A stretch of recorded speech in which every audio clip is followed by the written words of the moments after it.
Assalamualaikum dan apa khabar adik-adik? Saya Dr. Zamiza. Saya bertugas sebagai ahli geofizik. Adik-adik tahu apa itu geofizik? Geofizik merupakan kajian mengenai bumi menggunakan cara kuantiti fizikal. Ia merupakan salah satu kaedah pengenderaan jauh yang menggunakan peralatan elektronik tertentu untuk menjejaki, memahami, memeta dan menyiasat keadaan bawah tanah. Maka, ahli geofizik bertanggungjawab mengkaji mengenai bumi menggunakan cara kuantiti fizikal. Adik-adik tahu apa tugas ahli geofizik?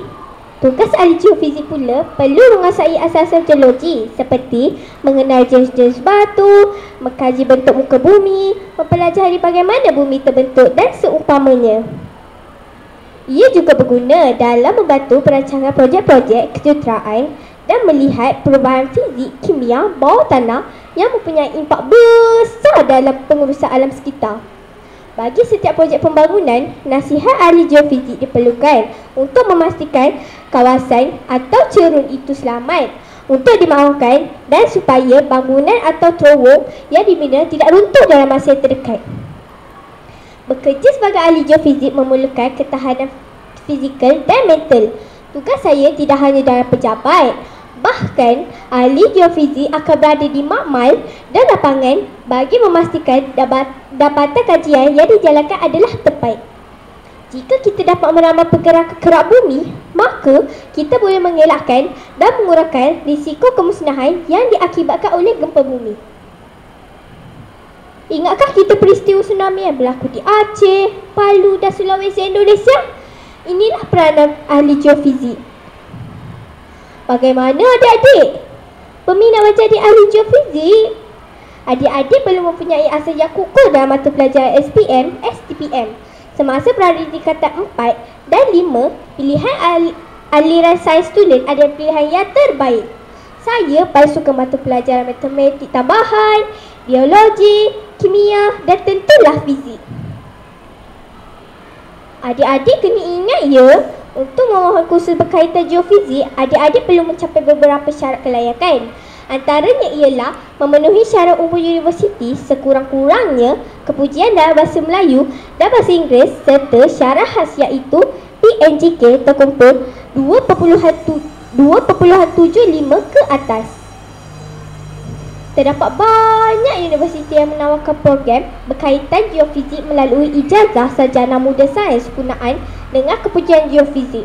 Contohnya Universiti Malaya, Universiti Kebangsaan Malaysia dan Universiti Sains Malaysia. Universiti Sains Malaysia?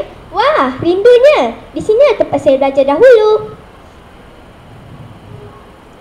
Selain itu, untuk menjadi ahli geofizik yang terbaik, adik-adik juga boleh mendapatkan latihan di agensi kerajaan seperti Jabatan Meteorologi Malaysia, Agensi Angkasa Negara, Akademi Sains Malaysia dan Agensi Nuklear Malaysia. Untuk maklumat adik-adik juga, pihak swasta terutamanya sektor minyak dan gas menawarkan latihan dan kursus berkaitan. Sebagai contoh, Petronas di Miri Sarawak. Seperti yang telah saya katakan tadi, terdapat pelbagai cabaran menjadi ahli geofizik. Saya sentiasa terdedah di kawasan lapangan untuk satu tempoh yang lama. Kami akan ditempatkan di kawasan berisiko bencana bagi memastikan keselamatan masyarakat dan projek yang dijalankan selamat. Dari sudut pendapatan pula, seorang graduan ahli geofizik permulaan menerima gaji RM2,600 ke atas. Tergolong dalam penerima pendapatan yang tertinggi di Malaysia. Lumayan bukan? Kaya. Dalam menuju revolusi industri 4.0, prospek dan peluang untuk seseorang ahli geofizik itu amatlah luas. Kejayaan sebagai ahli geofizik tidak terhad bersama agensi kerajaan semata-mata. Adik-adik boleh bekerja sebagai ahli geofizik dalam syarikat pembinaan ataupun boleh membuka syarikat konsultasi sendiri. Menarik juga untuk tahu khidmat nasihat ahli geofizik diperlukan sebelum membina empangan dan mungkin juga pembinaan KLCC, Menara KL. Khidmat ahli geofizik juga diperlukan dalam bidang pelubungan arang batu, biji besi serta cari gali minyak dan gas. Jika ada berminat menjadi ahli akademik ataupun pendidik di dalam disiplin geofizik juga, peluang masih terbuka. Sekejap ya. Okey. Baiklah, kita akan ke sana sekarang. Cepat siapkan alatan kita. Baiklah adik-adik, saya terpaksa berhenti di sini dulu. Ada kes bencana yang memerlukan khidmat saya sebagai ahli geofizik. Kita jumpa nanti lagi ya. Assalamualaikum warahmatullahi wabarakatuh.